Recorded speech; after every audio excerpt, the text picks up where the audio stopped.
सर्वप्रथम सर्वांना श्री स्वामी समर्थ.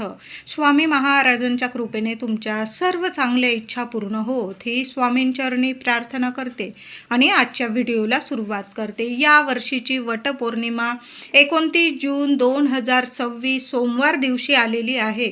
तर वटपौर्णिमेचा उपवास कसा करावा, कोणत्या शुभ रंगाच्या साड्या परिधान कराव्या, त्याचबरोबर कोणत्या शुभ मुहूर्तावर वडाची पूजा करावी, फांदीची पूजा करणे योग्य की वडाची झाडाची पूजा करणं योग्य, गर्भवती महिला असतील त्यांनी काय करावं करू नये, वडाच्या झाडाखाली जाऊन पूजा करावी की नाही, उपवास कसा करावा, उपवास कधी सोडावा, संपूर्ण माहिती वटपौर्णिमेबद्दल संपूर्ण माहिती आजच्या व्हिडिओमधून जाणून घेणार आहोत. म्हणून व्हिडिओ शेवटपर्यंत बघा. चॅनलवर नवीन असाल कृपया आपल्या चॅनलला नक्की सबस्क्राईब करा. तर यंदाची वटपौर्णिमा 29 जून 2026 सोमवार दिवशी आलेली आहे. आता बऱ्याच महिलांना प्रश्न पडलेला असेल की सोमवारी वटपौर्णिमा आल्याने आपण डोक्यावरून आंघोळ करावी का, डोकं धुवावं का. तर महिलांनो, तुम्ही डोकं धुवू शकता, पण आंघोळीच्या पाण्यात एक वस्तू टाकायची, ती म्हणजे चमचाभर दूध टाकायचं आहे. तापवलेलं असू द्या किंवा नसू द्या, चमचाभर दूध घ्या आणि तुम्हाला ते आंघोळीच्या पाण्यात टाकायचं आहे. कुठलेही दोष तुम्हाला लागणार नाही, म्हणून आंघोळीचा हा उपाय सर्व महिलांनी करा. फक्त चमचाभर दूध टाका. बघा, कुठलेही दोष तुम्हाला लागणार नाही. पौर्णिमा आहे, तुमचा चंद्र मजबूत होईल आणि एकदा का चंद्र मजबूत झाला की मग आपलं मनसुद्धा शांत राहतं, प्रसन्न राहतं. मनाचा कारक आहे चंद्र आणि पौर्णिमेला आणि सोमवारी आलेली आहे पौर्णिमा, म्हणून थोडं का होईना चमचाभर दूध आंघोळीच्या पाण्यात टाका आणि मग तुम्ही डोक्यावरून पाणी घ्यायचं आहे. छान स्नान करायचं, देवांची पूजा वगैरे करा. प्रथम देवघरात देवांची पूजा करा आणि मगच आपल्याला वडाच्या झाडाची पूजा करायची आहे.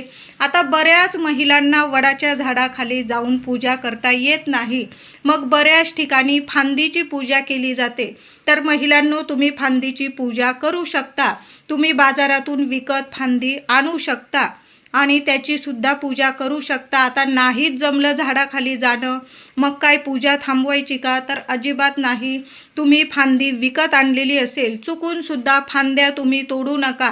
विकत तुम्ही पैसे देऊन फांदी आणू शकता आणि ती फांदी कुठं लावायची, तर एखादं माती असेल, एखाद्या कुंडीत मातीत ती लावून द्यायची फांदी आणि मग झाडाची पूजा करतो आहे अशा मनाने आपण त्या फांदीची पूजा करायची आहे. म्हणजे कुठलेही दोष तुम्हाला लागणार नाही की तुम्ही फांदीची पूजा करत आहात.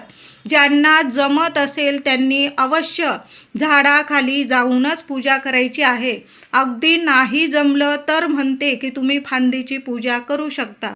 आता गर्भवती महिला असतील तर त्यांनी यावर्षी तुम्ही उपवास वगैरे नाही केला, लांबून वडाच्या झाडाला नमस्कार करून घ्यायचा आहे. कारण तुमच्या गर्भात मुलगा आहे किंवा मुलगी तुम्हाला माहीत नाही. मग तुम्ही वडाला फेऱ्या मारत आहात तर तुमची मुलगीसुद्धा तुमच्या पोटात गर्भात जे बाळ वाढत आहे ते आपल्याला माहीत नसतं की कन्यारत्न आहे की मुलगा आहे. मग तुम्ही जेव्हा झाडाला फेऱ्या माराल, झाडाची पूजा कराल, तर त्या कन्येकडून सुद्धा पूजा होत आहे. असं करू नका. तुम्ही फक्त लांबून वडाच्या झाडाला नमस्कार करायचा आहे. जे पण नेलेलं असेल वडाच्या झाडाखाली नुसतं ठेवून द्या, फक्त प्रदक्षिणा घालू नका. वडाला हळदी कुंकू फुलं अक्षता वाहून पूजा करू शकता तुम्ही. फक्त वडाच्या झाडाखाली गेल्यानंतर कुणी तुमच्या ओटीत काही दिलं तर घेऊ नका आणि तुम्ही पण कुणाची ओटी भरण्याची चूक करू नका. कारण देवी आईनेच तुमची प्रत्यक्षात ओटी भरलेली आहे. तुम्ही गर्भवती आहात, 2 जीवांचे आहात तुम्ही, म्हणून तुम्ही फक्त वडाच्या झाडाखाली तुम्हाला जी पूजा करायची तुम्ही करू शकता. फक्त प्रदक्षिणा घालण्याची चूक करू नका आणि तुम्ही कोणाकडनं ओटी घेऊ पण नका आणि कुणाची ओटी भरू पण नका. बाकी तुम्ही नेहमी नित्य नियमाने जशी देवपूजा करतात, वडाची पूजा करता, अगदी तशा पद्धतीने करू शकता. उपवास नाही केला तुम्ही तरीही चालेल. फक्त वडाला नमस्कार करून या. त्यानंतर तुम्ही जेवलात वगैरे, तुम्ही जे जेवण केलेलं असेल तो नैवेद्य दाखवा देवांना आणि मग तुम्ही उपवास सोडू शकता. आता वटपौर्णिमेचा उपवास कसा करावा? तर महिलांनो, तुम्ही जसा पारंपरिकरित्या उपवास करता, काही महिला काय करतात, दिवस रात्र उपवास करता आणि दुसऱ्या दिवशी उपवास सोडत असतात. मग तुम्ही फळं खाऊ शकता, साबुदाणा खाऊ शकता, तुम्ही जे फलाहार घेऊ शकता ते नक्की घ्या आणि तुम्ही दुसऱ्या दिवशी उपवास सोडू शकता. काही महिला फक्त वडाची पूजा करून येतात, सकाळी दुपारपर्यंत वडाची पूजा करून येतात आणि मग घरी पूर्णावरणाचं नैवेद्य बनवतात, देवांना नैवेद्य दाखवता आणि मग सहकुटुंब सहपरिवार बसून छान असं भोजन केलं जातं.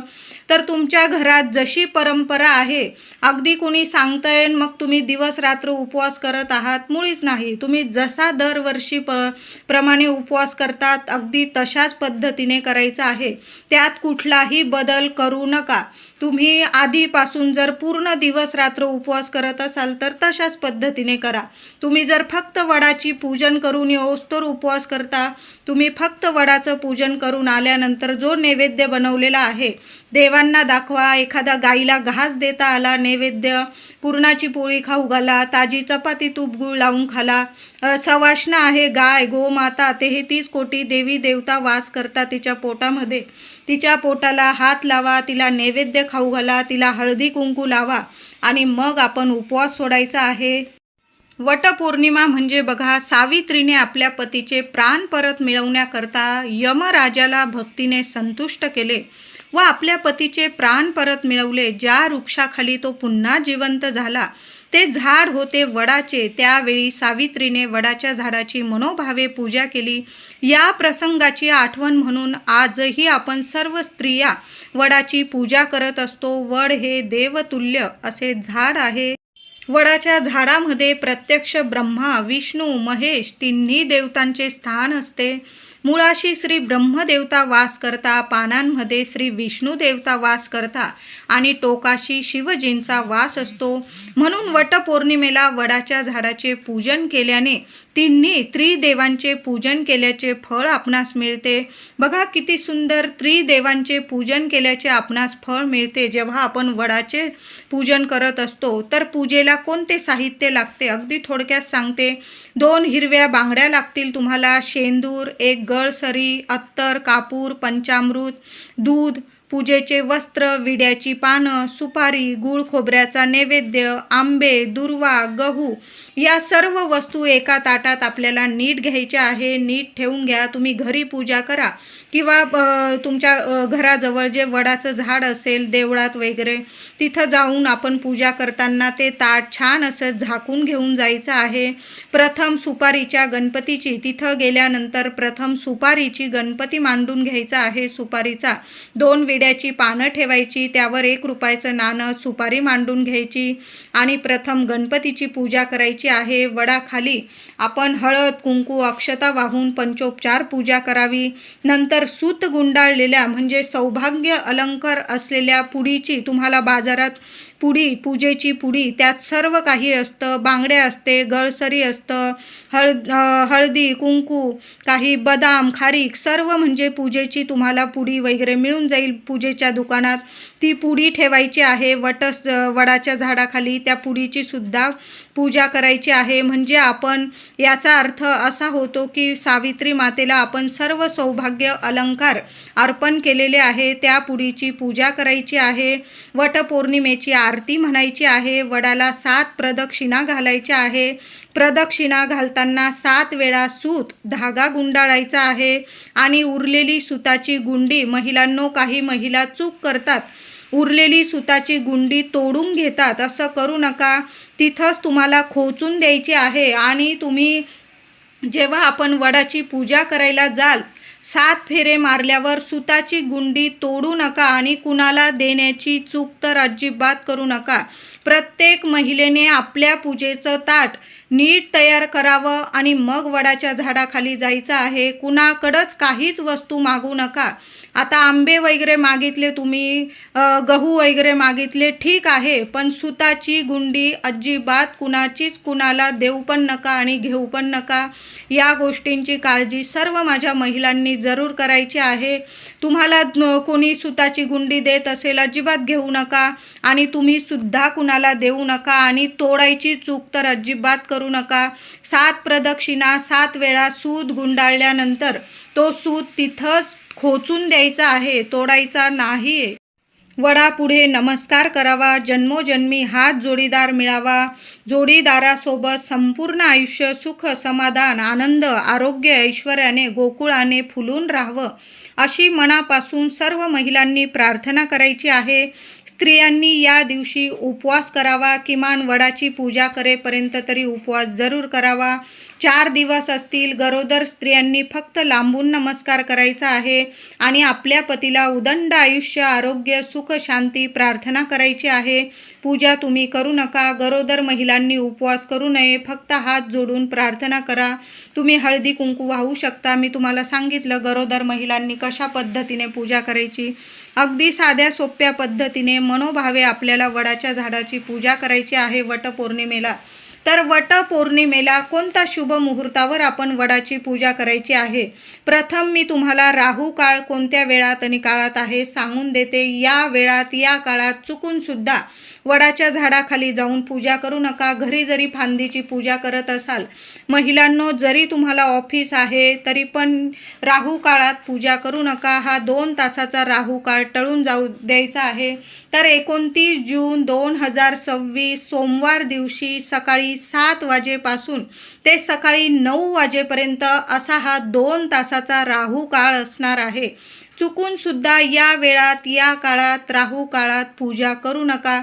तुम्ही जर राहू काळ मानतात तर जरूर हा 2 तासाचा राहू काळ टळून जाऊ द्यायचा आहे. तर सकाळी 7 ते 9 हा राहू काळ असणार आहे. या वेळात, या काळात चुकून सुद्धा वडाच्या झाडाची पूजा करू नये. वटपौर्णिमेला सकाळी 9 ते दुपारी 12:20 अत्यंत शुभ मुहूर्त आहे. वटपौर्णिमेचा वडाच्या झाडाची पूजा करण्याचा शुभ मुहूर्त 29 जून 2026 सोमवार दिवशी सकाळी 9 वाजेपासून दुपारी 12:20 अत्यंत शुभ मुहूर्त आहे. आता झालाच जरासा उशीर महिलांनो, तर संपूर्ण दिवसभर तुम्ही पूजा करू शकता, पण संध्याकाळी 5-5:30 वाजेपर्यंतच पूजा करा. ऐन संध्याकाळी दिवे लागणीला वगैरे पूजा करत बसू नका. थोडा उशीर झाला माझ्या महिलांना, लहान लेकरं, घर वगैरे सांभाळून काही गोष्टींना होत असेल तुम्हाला उशीर, तरी पण संध्याकाळी 5 वाजेपर्यंत आपण पूजा करून घ्यायची आहे. फक्त सकाळी 7 ते 9 हा राहू काळ टळून जाऊ द्या. बाकी संपूर्ण दिवस हा वटपौर्णिमेचा शुभच आहे. तुम्ही केव्हाही दिवसभरात पूजा करू शकता. अत्यंत शुभ मुहूर्तात पूजा करायची असेल तुम्हाला तर सकाळी 9 वाजेपासून दुपारी 12:20 हा अत्यंत वटपौर्णिमेचा शुभ मुहूर्त आहे.